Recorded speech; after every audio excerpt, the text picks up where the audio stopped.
Assalamualaikum warahmatullahi wabarakatuh. Innal hamdalillah nahmaduhu wa nasta'inu wastaghfiruh wa na'udzu billahi min syururi anfusina wa min sayyiati a'malina may yahdihillahu fala mudhillalah wa may yudlil fala hadiyalah. Asyhadu an la ilaha illallah wa asyhadu anna Muhammadan abduhu wa rasuluh la nabiyya wa rasula ba'da. قال الله تعالى في القرآن الكريم أعوذ بالله من الشيطان الرجيم لا يعبدون إلا الله وبالوالدين إحسانا وذي القربى واليتامى والمساكين وقولوا للناس حسنا صدق الله العظيم. Pertama-tama marilah kita panjatkan puji dan syukur kita kehadirat Allah Subhanahu wa taala karena limpahan karunia rahmat dan inayahnya kita semua dapat berjumpa melalui video ini yang insya Allah menjadi tali silaturahim di antara kita bersama. Tak lupa pula solawat sering salam kita haturkan kepada junjungan kita, idola kita, panutan kita, kepada Rasulullah sallallahu alaihi wasallam, kepada para sahabatnya, kepada para keluarganya, kepada kita semua selaku umat beliau yang insya Allah senantiasa istiqomah hingga akhir zaman. Pada kesempatan kali ini saya ingin menyampaikan kultum dengan berjudul kemaslahatan dan kemudaratan yang ditimbulkan dari media sosial bagi akidah dan akhlak remaja. Rahmati oleh Allah Subhanahu wa taala. Perlu kita ketahui bersama-sama bahwa seiring berkembangnya zaman, seiring berkembangnya waktu, seiring berkembangnya globalisasi, kita tahu bahwa teknologi kini semakin berkembang dan terus berkembang. Artinya di sini bahwa teknologi merupakan sektor yang paling utama melakukan perkembangan hingga saat ini, khususnya pada sektor komunikasi.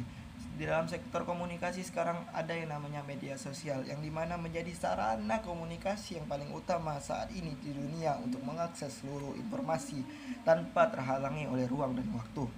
Mengapa demikian? Karena dengan media sosial dimanapun, siapapun, kapanpun kita bisa mengakses segala apapun yang ada di dunia ini sekarang.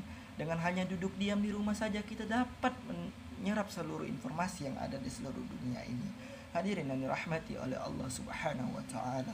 Perlu kita ketahui bahwa kemaslahatan yang timbul dari media sosial ini sangatlah banyak teman-teman. Seperti yang tadi sudah saya sampaikan, informasi-informasi yang ada di seluruh dunia, di seluruh mancanegara bisa kita akses dengan hanya duduk diam di rumah saja.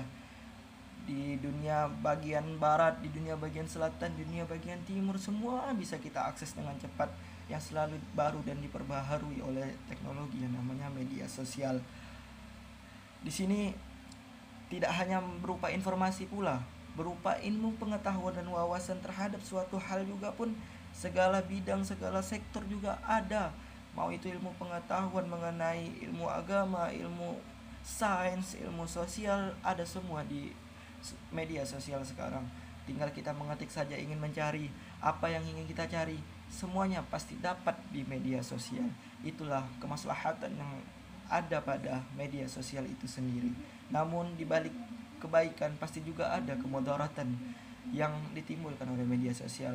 Media sosial dapat adanya kemudaratan ini karena individual dari seorang manusia itu sendiri. Contohnya sekarang yang lagi marak-maraknya, yang lagi fenomenal sekarang di kalangan wanita-wanita ataupun di kalangan remaja-remaja putra, mengakses kayak seperti mencintai atau menyukai artis-artis di luar seperti barat, di Korea, di Jepang maupun di daerah mana lainnya, itu menimbulkan kefanatikan terhadap apa yang ia sukai, sehingga ada yang menuhankan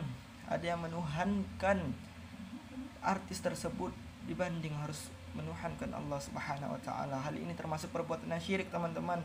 Allah Subhanahu wa taala telah berfirman dalam Quran surah Al-Baqarah ayat 83 yang berbunyi, la ya'buduna illallah.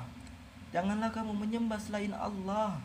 Allah sudah menyerukan hal itu. Dalam Al-Quran juga sudah banyak dijelaskan, janganlah kamu menyembah kepada selain Allah.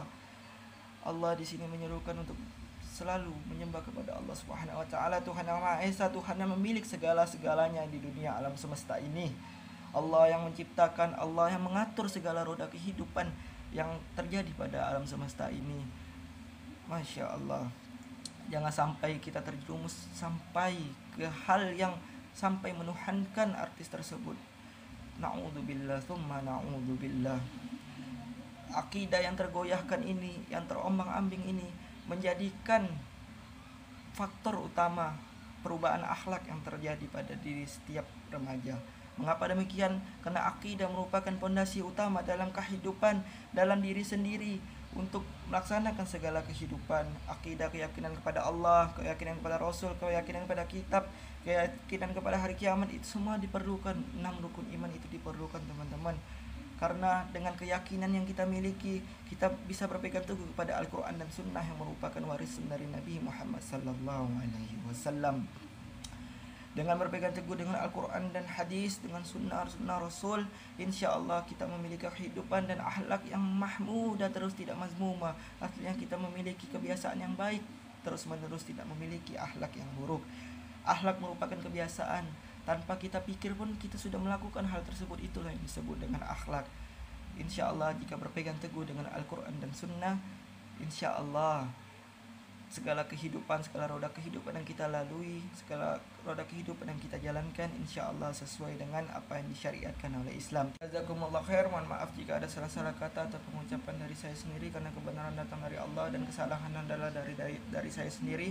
Hadanallahu wa iyyakum ajma'in. Assalamualaikum warahmatullahi wabarakatuh.